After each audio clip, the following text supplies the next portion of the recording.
Imagine a user visits a product page of your Shopify store facing a sold-out product. The customer can submit a restock request for that product with the Notify Me button. Your customer will enter an email address and a phone number to receive restock notifications and can also receive push notifications by hitting the checkbox 2. I'll go over here to my demo shop and enter my email and my phone number for this demo product. On Notify Me, you can see the following requests submitted just a few seconds ago, which is awaiting stock. To make the product back in stock, you should go to your Shopify panel and change the product quantity to 1 or more items to notify customer.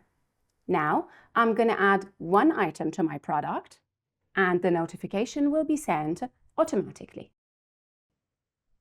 Now, here on my inbox, I can see the restock email, which will take me directly to the product page that has been restocked.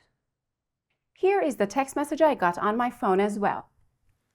Now, on the dashboard, you can see the product status changed to restocked, and the app sends an email and SMS to the customer, which are now delivered, and the status has been changed to clicked.